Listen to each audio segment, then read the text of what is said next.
todos los días de tu vida y pondré, aquí está la promesa, y pondré enemistad entre ti y la mujer, entre tu simiente y la simiente suya.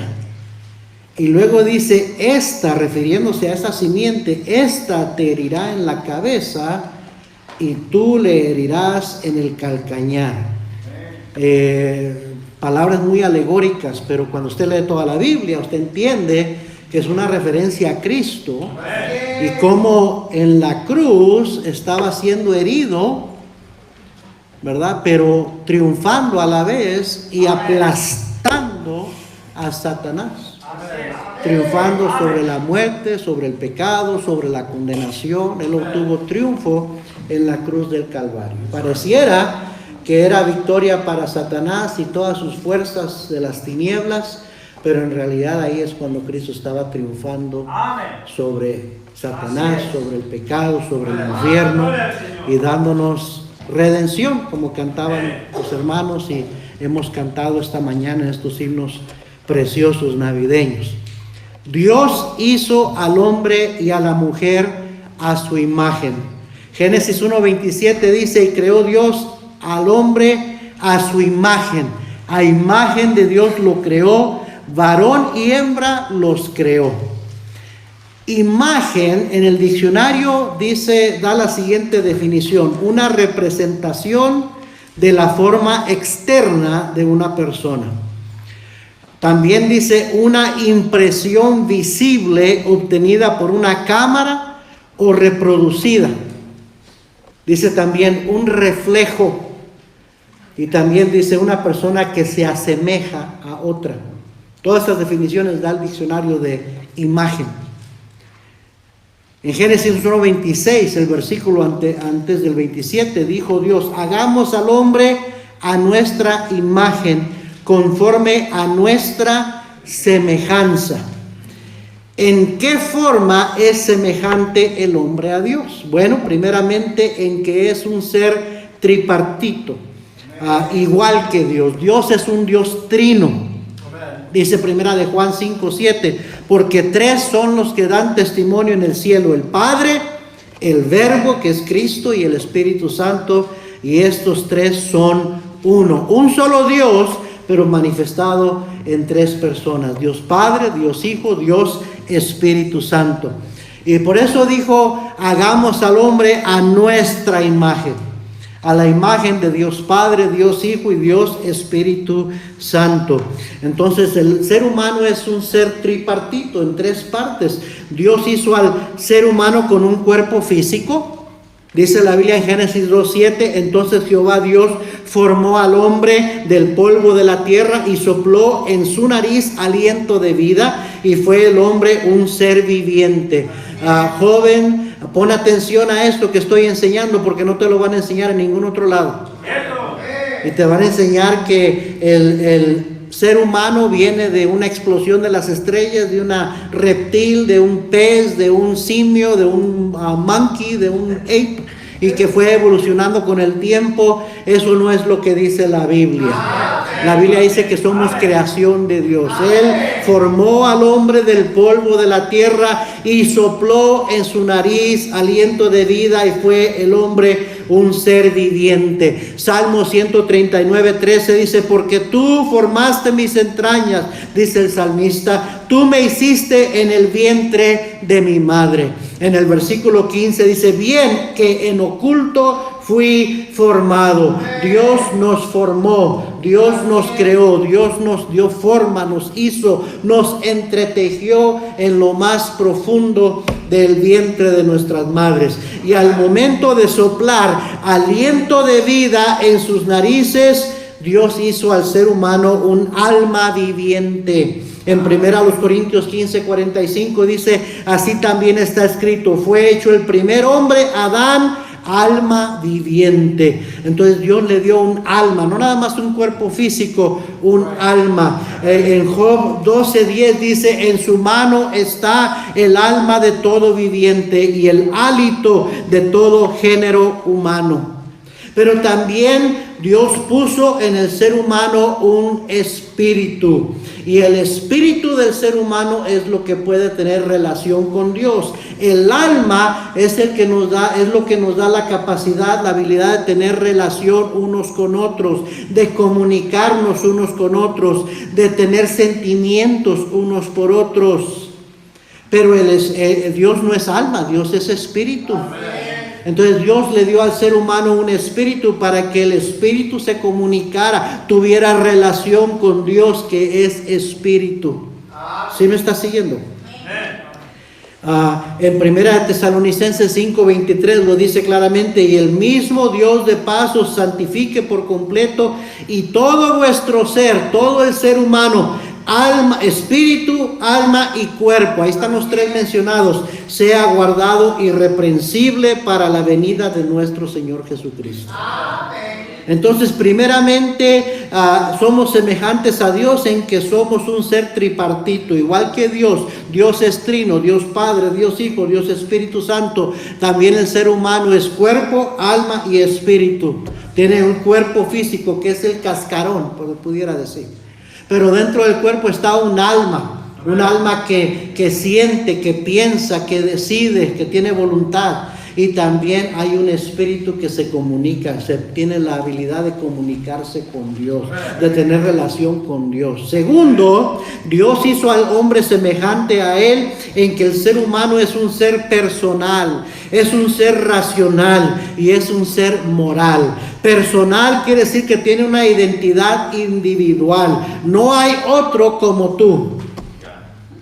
Hasta los gemelos idénticos son individuales, tienen una personalidad individual, no son idénticos en personalidad, son individuos. ¿Sí me está siguiendo?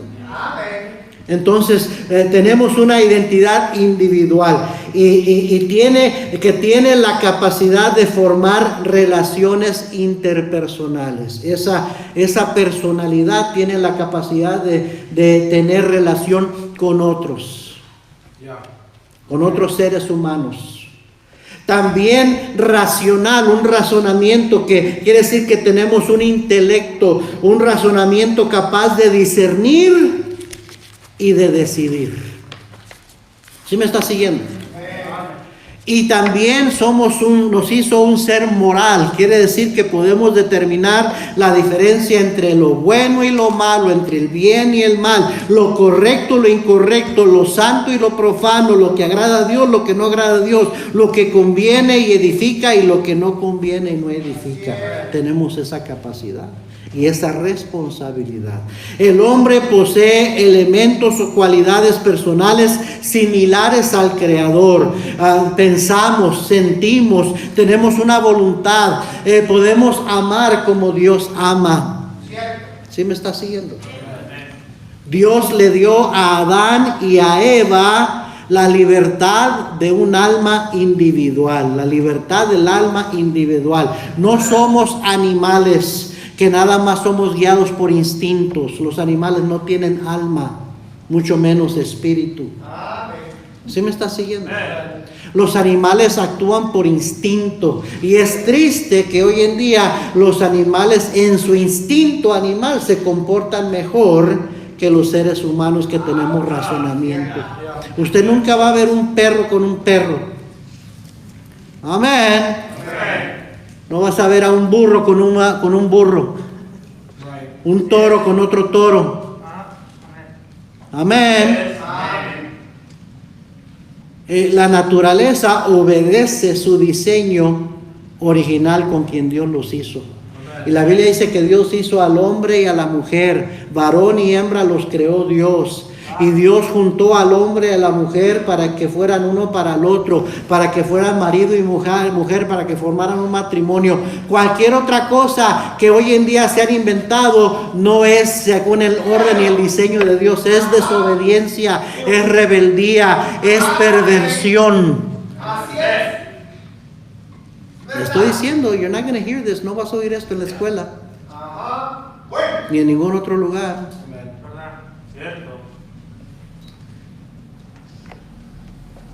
Pero los animales se guían por instintos, no tienen sentimientos, no tienen intelecto, no tienen razonamiento.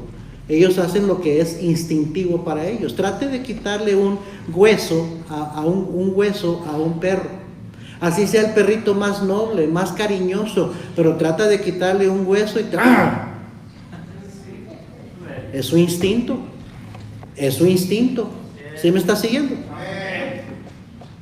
Las perras andan en brama y uno no los tiene en la cerca y se van. Y hasta a veces los atropellan los perros porque andan de Romeo y Julieta y andan en las calles los perros y las perras. ¿Sí o no? No se diga lo mismo con los gatos y las gatas. Y al rato tiene un gaterío uno que nació y apenas ya los termina de criar la gata y sale y otra vez se hace un montón de gatitos y a saber de cuántos gatos conoció allá afuera. ¿Sí? ¿Saben que una perra puede tener diferentes crías de diferentes perros? Estúdialo. Una perra puede parir perros de diferentes perros. Pero son animales. No hay moralidad con los animales, actúan instintivamente. Pero qué triste que muchos seres humanos andan igual que los animales. Cuando Dios le dio al ser humano moralidad, dignidad, para saber decidir entre lo que es justo, lo que es moral, lo que es agradable a Dios y lo que no. Amén. Yo le estoy diciendo, esto que está escuchando no lo va a oír por ningún otro lado. Le están llamando que es hate speech, que es comunicación odiosa, eso que estoy diciendo ahorita. No es que estamos atacando a nadie, estamos proclamando la verdad. Uno no puede predicar la verdad sin señalar lo que es mentira. Usted no puede prender un foco en un cuarto oscuro y sin disipar las tinieblas. Va a disipar las tinieblas porque la luz eso es lo que hace. Y la palabra de Dios es luz en un mundo lleno de oscuridad y tinieblas. Y el hombre pecador, los pecadores en su naturaleza no les gusta venir a la luz.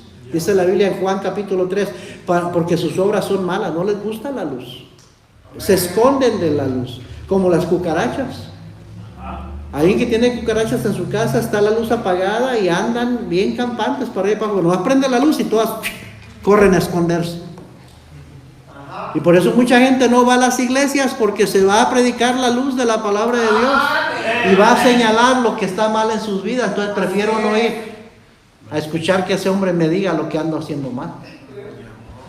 Pero no es el hombre que te lo está diciendo, es la palabra de Dios que te lo está diciendo. No somos animales, tenemos a un creador, somos creación de Dios, no evolucionamos. Por lo tanto, tendremos un día que volver a Dios, quien nos creó. Porque no somos, esta es la razón por la cual muchos se autodeclaran ateos. Dice el necio en su corazón, no hay Dios. Porque rechazan la idea de que tendrán que darle cuentas a Dios un día. Porque si aceptas que eres creación de Dios, quiere decir que eres sujeto a una autoridad superior que tú. Do you understand this, young people? Are you listening to me? Stop talking back there. That's the reason why a lot of people say they don't believe in God, because they don't want to have to give an account to God. They want to live as they please, and they don't want to think that they're going to have to give an account to a creator. You can't have it both ways. No puedes creer en Dios, pero creer que también evolucionaste y que no tienes que darle cuentas a Dios. Entonces, como Dios nos creó, un día tendremos que volver a Dios, quien nos creó. Mira conmigo Eclesiastés 12 en tu Biblia, por favor, Eclesiastés 12. Eclesiastés 12, este es un pasaje que leemos a veces los predicadores a un lado del cementerio cuando estamos a punto de enterrar a una persona, un difunto. Eclesiastés 12, versículo 1. ¿Ya lo encontraron? Acuérdate de tu Creador, joven, en los días de tu juventud, antes que vengan los días malos. Déjame decirle esto, joven, señorita, tus decisiones en tu juventud después van en el futuro, porque vas a seguir creciendo, no te vas a quedar un joven, la juventud es vanidad, se va bien rápido se va la adolescencia y la juventud. Y tus decisiones que tomes en tu adolescencia, en tu juventud, después te van a dar felicidad, te van a dar satisfacción o te van a traer lamentos en tu vida. Así es. O sea, pues existe la posibilidad de que vengan días malos en tu vida, que pudiera ser que te los ahorraras si te acuerdas de tu Creador en los días de tu juventud. Amén. Bueno eso. Porque a veces los jóvenes piensan que todo es just fun and games. Es disfrutar, divertir, todo es diversión, pero no. La vida real es muy diferente. Vienen las responsabilidades, vienen las consecuencias de nuestras decisiones. Entonces al rato vienen los días malos. Y eso es lo que está diciendo aquí el escritor. Acuérdate de tu Creador en los días de tu juventud, antes que vengan los días malos y lleguen los años de los cuales digas, no tengo en ellos contentamiento. ¿Sabes? Nomás necesitas ver de vez en cuando un noticiero de la farándula, de los artistas, de todo eso, cómo están viviendo, para ver cuántos de ellos se suicidan, cuántos de ellos son miserables. They're not happy, no son felices, no tienen satisfacción. Y eso que tienen mucha fama y tienen mucho dinero y andan en relación, una y otra relación, buscando amor, y a fin de cuentas son miserables. Por un montón de malas decisiones, y al rato los alcanza la vida, los alcanzan sus decisiones.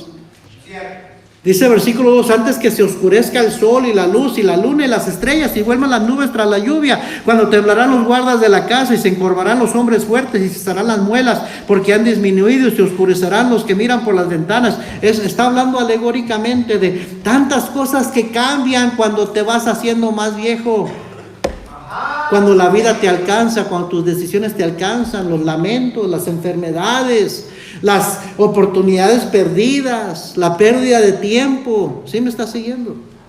Y al rato vienen todas estas cosas y te alcanzan y ya no tienes satisfacción. En vez de decir I'm glad I did, andas diciendo I wish I had. Ojalá hubiera hecho esto, ojalá no hubiera tomado esa decisión, ojalá no hubiera ido para allá, ojalá no hubiera, ¿verdad? Y empiezan los lamentos. Dice en el versículo 6, antes de que la cadena de plata se quiebre y se rompa el cuenco de oro y el cántaro se quiebre junto a la fuente y la rueda sea rota sobre el pozo y el polvo vuelva a la tierra como era y el espíritu vuelva a Dios que lo dio. ¿Se fija? Y el polvo vuelva a la tierra como era. El Señor nos formó de la tierra. Somos polvo y al polvo vamos a volver. El cuerpo físico. Dice, y el espíritu vuelva a Dios que lo dio. El espíritu se va a tener que ir a presentar a Dios para dar cuentas a Dios. Y por eso, y dice el siguiente versículo, vanidad de vanidades, dijo el predicador, todo es vanidad.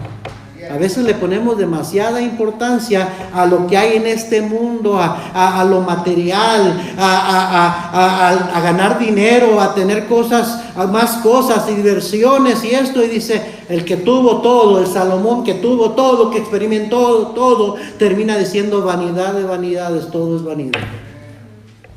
Y termina en el versículo 13 y 14 diciendo, el fin de todo el discurso oído es este, teme a Dios y guarda sus mandamientos, porque esto es el todo del hombre, porque Dios traerá toda obra a juicio, juntamente con toda cosa encubierta, sea buena o sea mala. Nadie se escapa del juicio de Dios.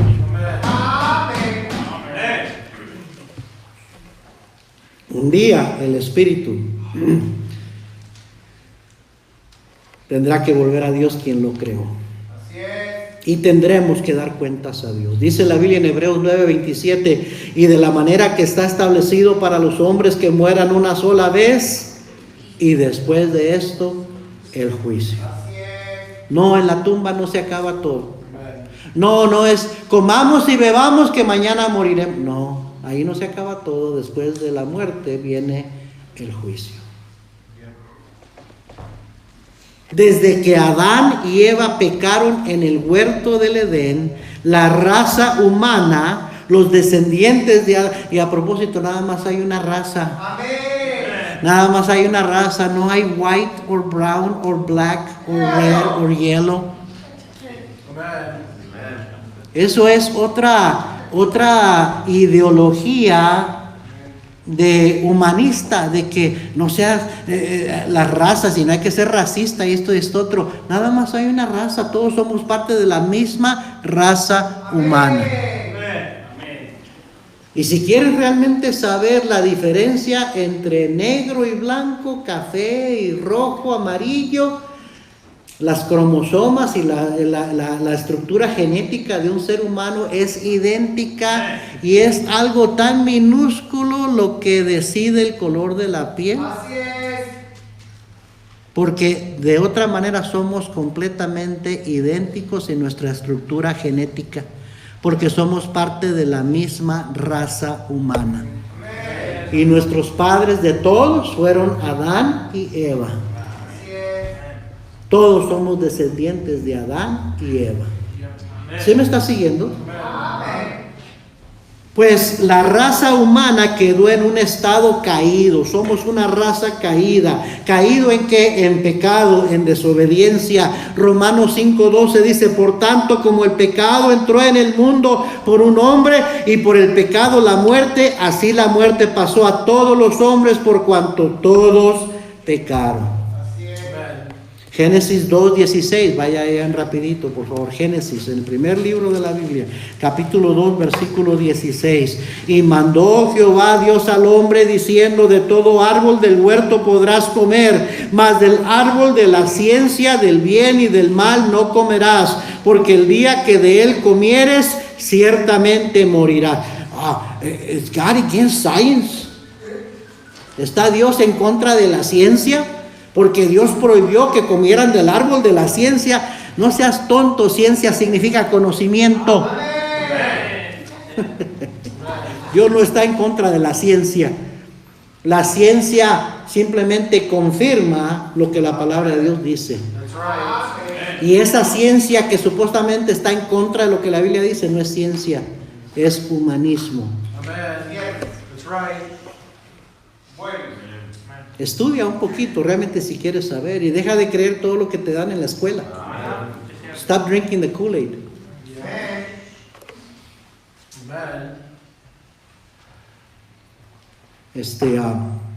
Génesis 2:17 dice: mas del árbol de la ciencia del bien y del mal no comerás, le dijo Dios, porque el día que de él comieres ciertamente morirás.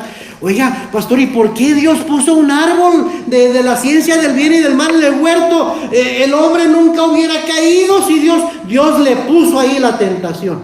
No, Dios le dio la libertad de escoger. Hermano Damián, usted y su esposa, ¿cuántos años tienen de casados? 9 años. Hermana, ¿usted quisiera que el hermano Damián estuviera casado con usted porque tiene que o porque quiere? Porque quiere, ¿verdad? ¿Usted quisiera que su esposa lo amara por obligación o porque ella quiere amarlo? Porque ella quiere amarlo. Ajá. Dios pudo habernos obligado. Dios pudo haber obligado a Adán y Eva: no te voy a poner ni un árbol para que me obedezcas en todo. Pero entonces Adán y Eva fueran robots, no tendrían voluntad propia. ¿Sí o no? Dios les dio la opción. Porque Dios quiere que le amemos y le obedezcamos porque queremos, no porque tenemos que. Así es. ¿Verdad? Bueno. Amén. Recuerden que Dios es un Dios personal. Y Dios nos hizo un ser personal que podemos tener relación, tenemos voluntad propia, podemos decidir, podemos escoger. Entonces Dios le dijo: de todos estos árboles puedes comer, y había montones de árboles que podían comer Adán y Eva, pero tuvieron que decidir obedecer o desobedecer a Dios. Fue decisión de ellos. Pero Dios les advirtió: el día, si comes de ese árbol, tú tienes libertad de comer ese árbol, Mira, joven, señorita, hermano, hermana, usted puede vivir como usted le da su regalada gana. Dios no lo va a forzar a vivir para Él. Dios no va a forzar a nadie a obedecerle. Pero un día vamos a morir y vamos a tener que darle cuentas a Dios de las decisiones que tomamos. Entonces Dios le dijo a Adán y Eva, puedes comer de todo árbol, no comas de este árbol, pero si comes de él, tú puedes hacerlo. Pero la consecuencia es que ciertamente morirás. Dios estaba hablándoles en serio. Dios nunca anda jugando. Todo lo que Él dice es en serio. Eva fue engañada por la serpiente, por Satanás, y comió del fruto prohibido. Fue una decisión que ella tomó. Y Adán escogió comer del fruto prohibido también, sabiendo que estaba mal. Como resultado, ambos en ese instante que comieron de ese fruto prohibido, en ese instante que desobedecieron, murieron espiritualmente y comenzaron a morir físicamente también. Mira, regrese a Génesis 3. Génesis capítulo 3. Versículo 22. Y dijo Jehová Dios, he aquí el hombre es como uno de nosotros, sabiendo el bien y el mal. Dios hubiera preferido que el hombre siguiera inocente, en su estado de inocencia. Así como nosotros quisiéramos que nuestros niños nunca crecieran y tomaran decisiones que pierdan esa inocencia, ¿sí o no? Pero nuestros hijos también tienen una voluntad, también van a crecer y van a escoger. Dios amaba a Adán y a Eva y Él no quería que se corrompieran, Él no quería que conocieran lo malo, pero ellos decidieron desobedecer. Y dice Dios, ahora ellos conocen el bien y el mal, ahora pues que no alargue su mano y tome también del árbol de la vida, porque en el huerto también había un árbol de la vida, y dice, y coma y viva para siempre, porque si el hombre, Adán y Eva nunca hubieran pecado, nunca hubieran muerto, ni espiritualmente ni físicamente, porque tenían ese árbol de la vida a su disposición para comer y vivir eternamente, porque recuerda que Dios es eterno y Dios hizo al ser humano a su semejanza, a su imagen. Dios puso eternidad en el ser humano. Eso lo dice a propósito en Eclesiastés capítulo 3.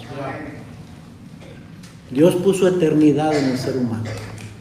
Pero cuando comió, empezó a morir, porque esa era la consecuencia de la desobediencia. Entonces Dios dice, versículo 23, y lo sacó Jehová del huerto de Edén para que labrase la tierra de que fue tomado. Echó pues fuera al hombre y puso al oriente del huerto de Edén querubines y una espada encendida que se revolvía por todos lados para guardar el camino del árbol de la vida. Entonces el hombre adquirió sentencia de muerte por su pecado.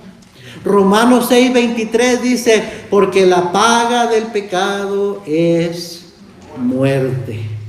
Ezequiel 18:4 dice, he aquí que todas las almas son mías, como el alma del Padre, así el alma del Hijo es mía. El alma que pecare, esa morirá, dice la Biblia, dice Dios. La muerte física, oiga bien, la muerte física es la separación del cuerpo y el alma y el espíritu. Todos vamos a morir físicamente un día. Es una consecuencia que no se puede evitar. Somos mortales. Ese no era el plan de Dios original. Y por eso es que la muerte nos duele tanto. Por eso es que la muerte le tememos tanto. Nos da tanto temor porque no es natural. Dios no hizo al hombre para morir. Dios hizo al hombre para vivir. Pero por su desobediencia vino la muerte. Porque la paga del pecado es muerte. ¿Sí me está siguiendo? Pero la Biblia dice que hay una segunda muerte. Romanos 5:18 dice, así que como por la transgresión de uno vino la condenación a todos los hombres. ¿De qué condenación está hablando? Mire conmigo Apocalipsis, el último libro de la Biblia. Apocalipsis 20, versículo 12. Apocalipsis 20, versículo 12. Apocalipsis es el libro de revelación de los últimos acontecimientos, cosas que aún no han sucedido, pero van a suceder. Y está hablando aquí del día del juicio. Apocalipsis 20, versículo 12. ¿Ya lo encontró? Y vi a los muertos grandes y pequeños. Aquí no está refiriéndose a niños, está refiriendo grandes en estatura, en posición y pequeños. Se ha dicho que la muerte es el gran equalizer en inglés, ¿no? El rico muere como el pobre muere. Los reyes y los gobernantes mueren como el pobre que no es nada también muere. Entonces a eso se está refiriendo cuando dicen que vi a los muertos grandes y pequeños de pie ante Dios, y los libros fueron abiertos, y otro libro fue abierto, el cual es el libro de la vida, y fueron juzgados los muertos por las cosas que estaban escritas en los libros según sus obras. Mire versículo 14, y la muerte y el Hades fueron lanzados al lago de fuego. Esta es la muerte segunda. Y el que no se halló inscrito en el libro de la vida fue lanzado al lago de fuego. Aquí menciona la muerte. La muerte es todos los muertos. Los muertos que mueren sin Cristo. Ahí van a estar de pie para dar cuentas a Dios. Y dice, el que no se halló, ahí ya está hablando de individuos, individualmente. El que no se halló inscrito en el libro de la vida fue lanzado al lago de fuego, uno por uno. Uno por uno se va a pasar lista. Así como se pasaba lista en la escuela, ¿se acuerdan? ¿Sí? ¿Ah? A ver, ayúdenme. Anuar. Ezequiel. Pablo. Ajá. ¿Se acuerdan? Un día se va a pasar lista en el cielo. Dice, y el que no se haya inscrito en el libro de la vida, la lista que es la que importa. El libro de la vida del Cordero. El libro que contiene los nombres de aquellos que sus pecados han sido lavados por la sangre de Cristo. Amén. Así es. El que su nombre no esté inscrito ahí será lanzado al lago de fuego. Esta es la muerte segunda. Capítulo 21, versículo 8. Pero los cobardes, ¿sabe que se toma valor aceptar a Cristo? ¿Se toma valor ser un seguidor de Cristo? Hay muchos cobardes hoy en día que por eso no se acercan a los caminos del Señor. Mi papá, oiga bien esto que voy a decir, mi papá tardó y tardó para aceptar a Cristo. ¿Sabe por qué? Por cobardía de lo que su mamá iba a decir. Y él me lo dijo, no puedo traicionar la religión que mi madre me inculcó. Cobardía, por cobardía no aceptaba a Cristo, hasta que finalmente tuvo el valor después de escuchar y escuchar y escuchar. Por eso dice la Biblia, así que la fe es por el oír y el oír por la palabra de Dios. Yo un día tuve una conversación con mi papá y se los voy a decir, agárralo si le ayuda o no. Pero yo tenía 24, 25 años, ya era salvo, con mi familia en los caminos del Señor. Mi hermano había sido salvo, mi otra hermana había sido salvo, mi mamá era salvo, todos éramos salvos, menos mi papá. Y entonces mi papá y mi mamá se habían separado. Y él estaba todo el tiempo quejándose conmigo de que, ¿dónde estaba su familia? Que no lo visitábamos, que estaba solo, que no le importábamos, que no nos importaba, perdón. Y un día yo fui a visitarlo y le dije, papá, usted está así porque quiere. Le dije, usted no quiere nada con Cristo, nosotros todos somos cristianos. Y mientras usted siga rechazando a Cristo, se va a ir quedando cada día más y más solo, porque nosotros vamos en un rumbo diferente que usted. Así es. Y yo no sé cómo Dios usó eso, pero mi papá el siguiente domingo fue a la iglesia. Y yo creo que empezó a evaluar y decir, ¿me quiero quedar solo o quiero ir con mi familia? A ver qué están escuchando, a ver qué están aprendiendo. ¿Mm? Y se tardó casi un año para levantar la mano y pasar al frente, como 8 meses, antes de que mi papá tuvo el valor de levantar la mano y pasar al frente a recibir a Cristo como un Salvador. Y luego todavía se tardó como otros 6, 8 meses más para ser bautizado. Pero todo era a causa del temor que tenía de qué va a decir mi mamá. ¿Sabe cuál es la bendición de todo? Que después él pudo ganar a su mamá, a mi abuelita, para Cristo. Y mi abuelita se convirtió al Señor también. Pero ¿sabe lo que impide que mucha gente se acerque al Señor? Cobardía. Me van a rechazar, se van a enojar. Se toma valor seguir a Cristo, se toma valor decir: Señor, te sigo, te voy a seguirte a ti, no importa lo que otros piensen y digan. Pero mucha gente no es salva por cobardes. Y dice la Biblia que un día los cobardes e incrédulos, los abominables y homicidas, porque hay gente que de veras se hacen abominables porque se venden al mal y hasta son asesinos. Dice: los fornicarios, hechiceros, hay gente perversa y hay gente hasta que se mete en brujería, en la magia negra y en hechicerías y todas estas cosas de lo oculto. Dice: los idólatras, los que andan en pos de ídolos, eso es abominación a Dios. Pero mire lo que dice al final: y todos los mentirosos tendrán su parte en el lago que arde con fuego y azufre, que es la muerte segunda. De todos los pecados, hay muchos más pecados que esto. Esto es una lista corta de pecados, porque hay tantos otros pecados. Pero Dios quiso poner lo peor y luego quiso poner, a nuestro parecer, lo más pequeñito: las mentiras. Porque la mayoría de la gente dice: pues yo no soy tan malo como aquel. Ese sí, mira, ese anda matando gente, anda robando, mira aquel es perverso. Yo no, yo soy honrado, yo, mi casa, mi trabajo, mi familia. ¿Has dicho una mentira? ¿Cuántas mentiras crees que son necesarias decir para ser un mentiroso? A ver, un niño que me conteste: ¿cuántas mentiras necesitas decir para ser un mentiroso? Una. Con una que digas, ya eres un mentiroso. Y yo no sé usted, pero yo he dicho más que una. Me da vergüenza decirlo. Pero somos mentirosos por naturaleza. ¿Sí o no?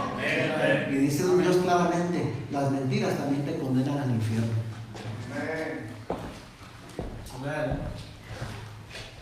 Así es que dice la Biblia que estamos bajo condenación por nuestra desobediencia, por nuestra rebeldía, por nuestro pecado. Y viene esa segunda muerte. La segunda muerte, la primera muerte es la separación del cuerpo y el alma del espíritu. El cuerpo vuelve al polvo de donde fue formado, pero el espíritu y el alma van a ir a darle cuentas a Dios.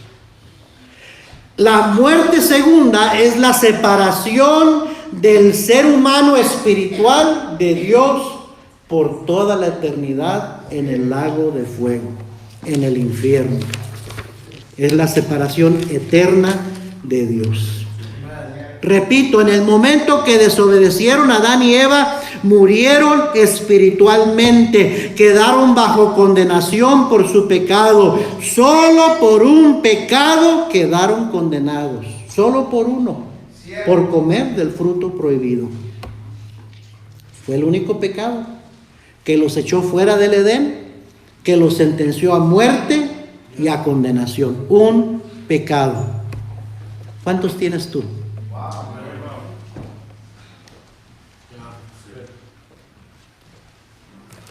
Y oiga bien, no solamente ellos quedaron condenados, sino que pasaron esa condenación a todo ser humano después de ellos. Porque Adán y Eva tuvieron hijos. Y esos hijos tuvieron hijos. Y esos hijos tuvieron hijos. Y todos podemos ir tras ser trazados hasta Adán y Eva. Toda la humanidad quedó bajo condenación.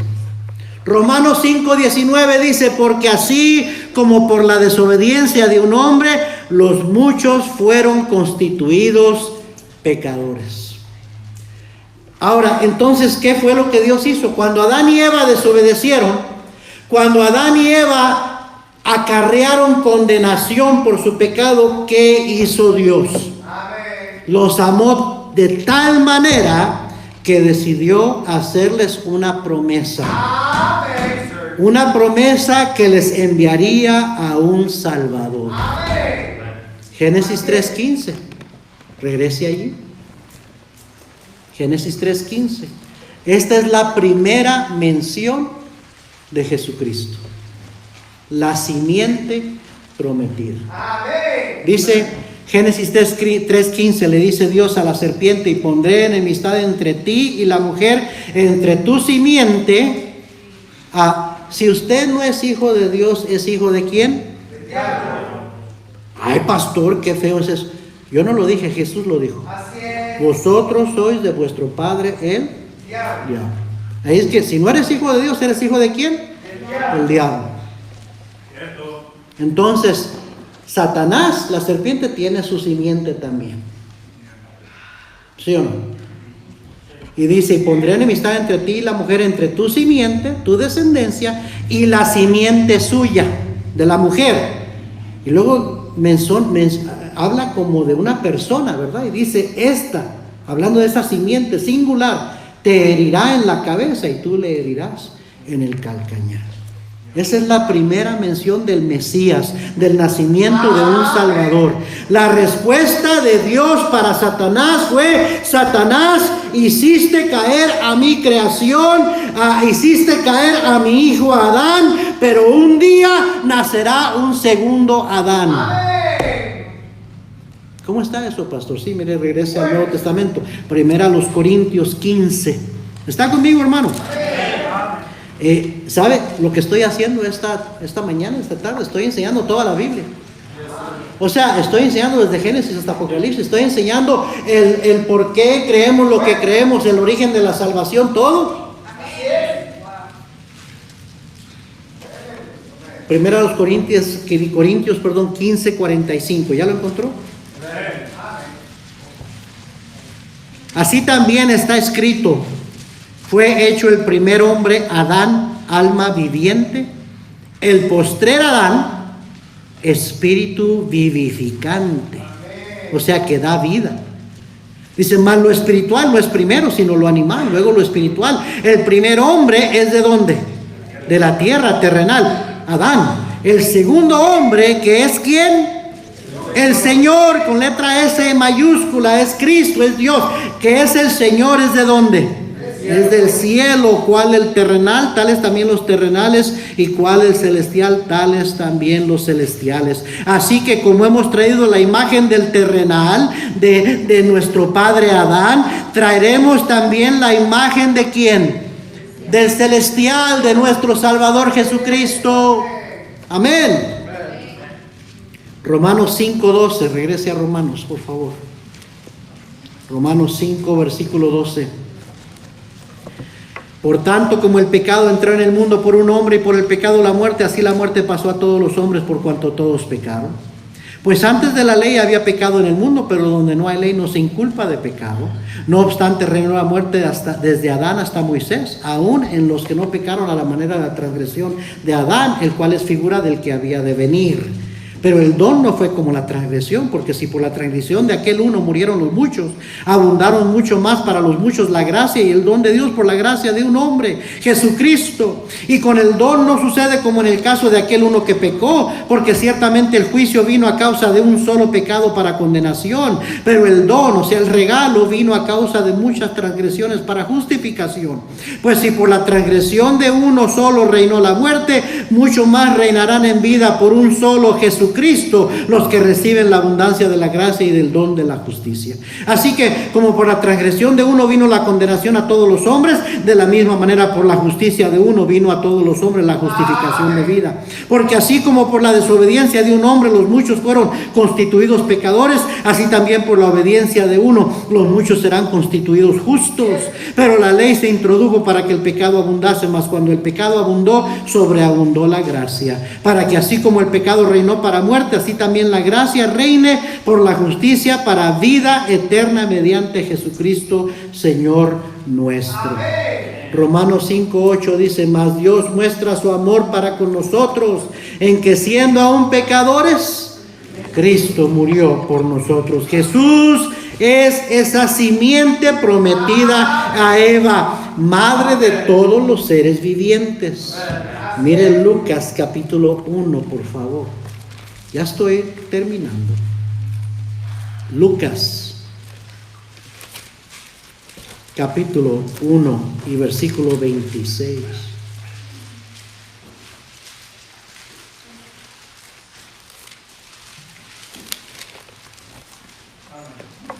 ¿Ya lo encontró? Al sexto mes, el ángel Gabriel fue enviado por Dios a una ciudad de Galilea llamada Nazaret. Estamos hablando de unos 4000 años después. Después de esa promesa que se hizo a Adán y a Eva, 4000 años pasaron. Y llegó el día, el cumplimiento de los tiempos, cuando sucede lo que se había prometido. Dice, al sexto mes el ángel Gabriel fue enviado por Dios a una ciudad de Galilea llamada Nazaret, a una virgen desposada con un varón que se llamaba José, de la casa de David, y el nombre de la virgen era María.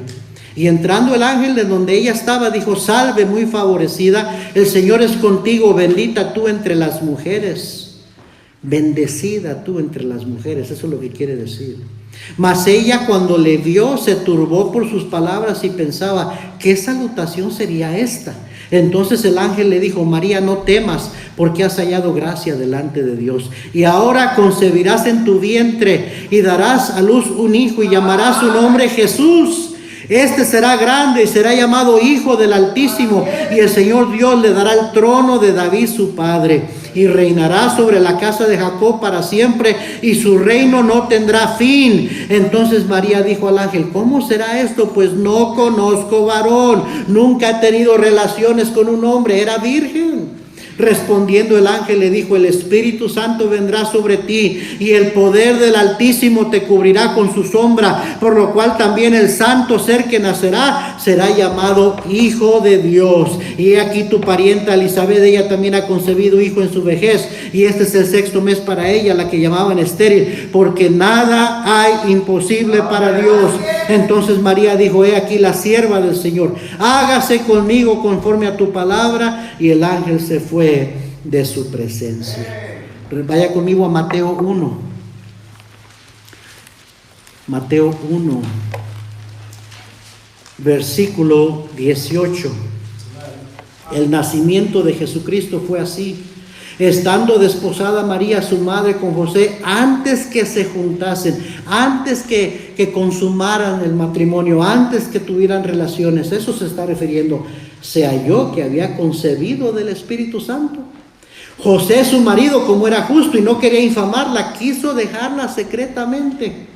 Y pensando él en esto, he aquí un ángel del Señor le apareció en sueños y le dijo: José, hijo de David, no temas recibir a María tu mujer, porque lo que en ella es engendrado del Espíritu Santo es. Y dará a luz un hijo y llamará su nombre Jesús, porque él salvará a su pueblo de sus pecados.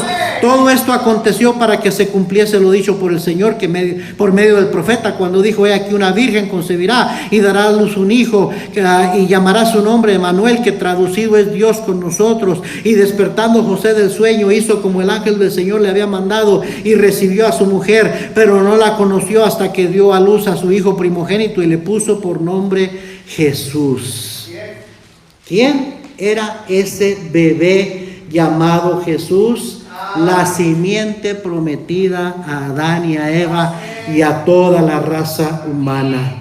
Se lo prometió a Adán y a Eva, se lo prometió a Abraham también, ¿sabe? Regrese a Génesis 22. Génesis 22. Abraham es conocido como el padre de la fe, el padre de la nación de Israel, el pueblo escogido de Dios. Y de ahí nacería el Mesías, el Salvador. Génesis 22:15, ¿ya lo encontró? Y llamó el ángel de Jehová a Abraham por segunda vez por segunda vez desde el cielo. Y dijo: por mí mismo he jurado, dice Jehová, que por cuanto has hecho esto y no me has rehusado tu hijo, tu único hijo, de cierto te bendeciré y multiplicaré tu descendencia como las estrellas del cielo y como la arena que está a la orilla del mar, y tu descendencia poseerá las puertas de sus enemigos. En tu simiente, ahí está la promesa, en tu simiente serán benditas todas las naciones de la tierra, por cuanto obedeciste a mi voz. Mire conmigo Gálatas capítulo 3 en el Nuevo Testamento. Gálatas 3, versículo 6. Así Abraham creyó a Dios y le fue contado por justicia. Sabed por tanto que los que son de fe, estos son hijos de Abraham. Y la Escritura, previendo que Dios había de justificar por la fe a los gentiles, dio de antemano la buena nueva a Abraham, diciendo: en ti serán benditas todas las naciones.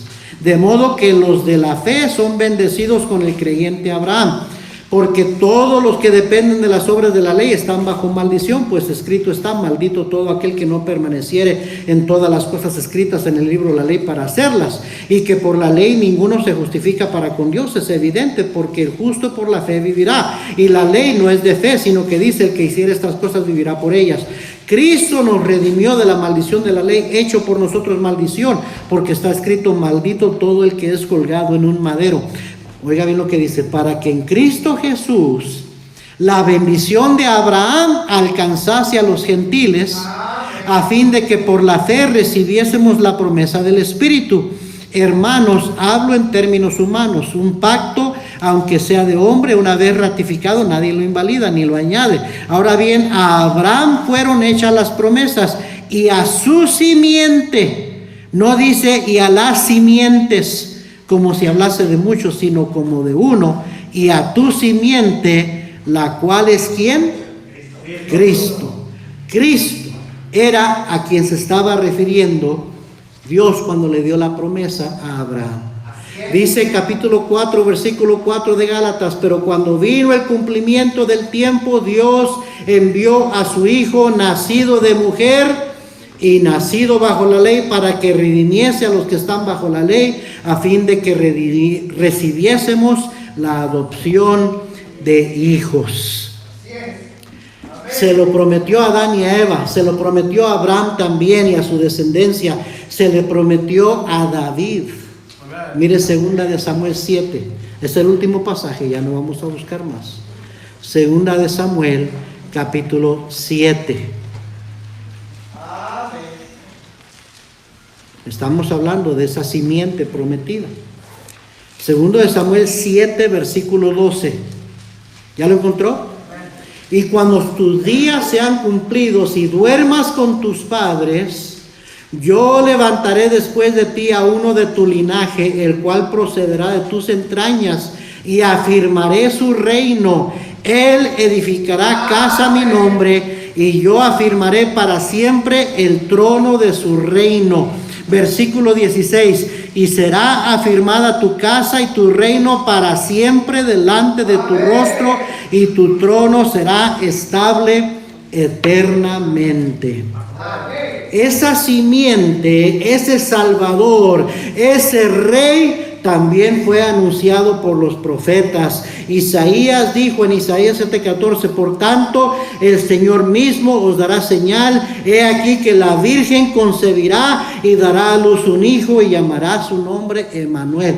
Eso fue escrito unos 600 a 700 años antes de que naciera Cristo.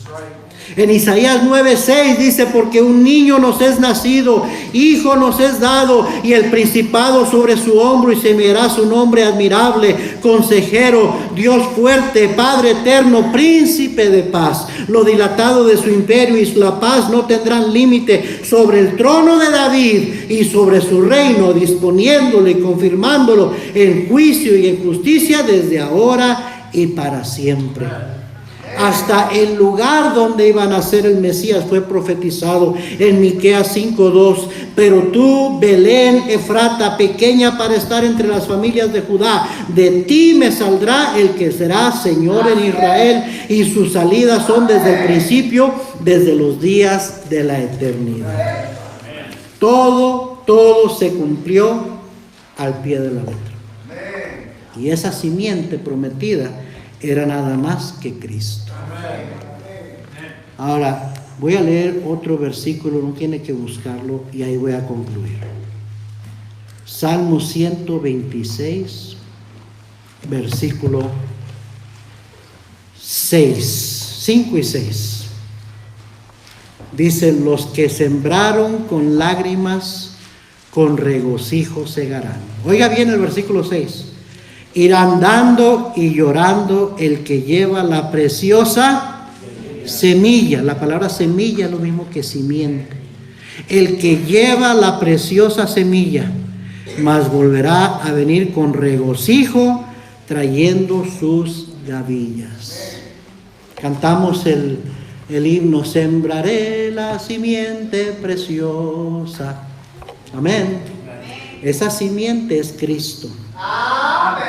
Dice que irán dando y llorando el que lleva la preciosa semilla, y que regresará, volverá regocijándose. Dice la Biblia, mírenme aquí, que hay gozo delante de los ángeles en el cielo por un pecador que se arrepiente. Esa simiente es nuestro Salvador Jesucristo. Esa simiente es lo que llevamos y le damos al pecador. Es la que llevamos y la sembramos. ¿Sí me está siguiendo?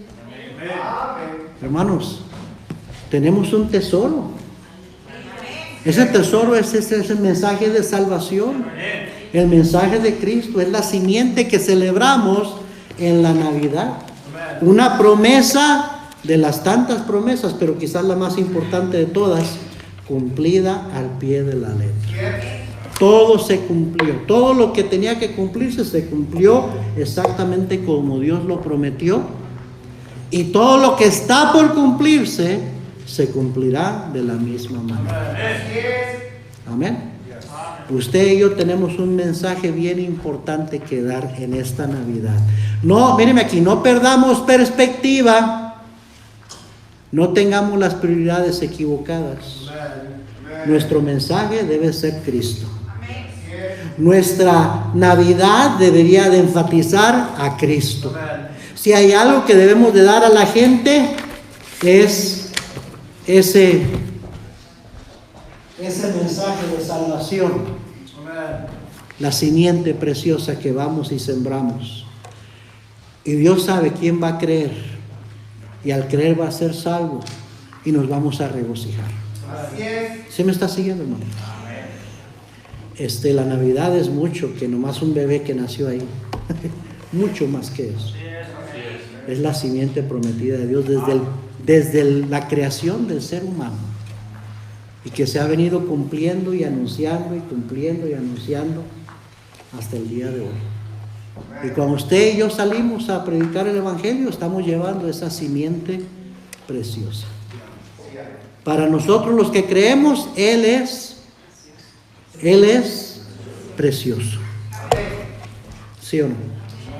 Vamos a orar. Señor, qué importante es que como cristianos tengamos la perspectiva correcta, la actitud correcta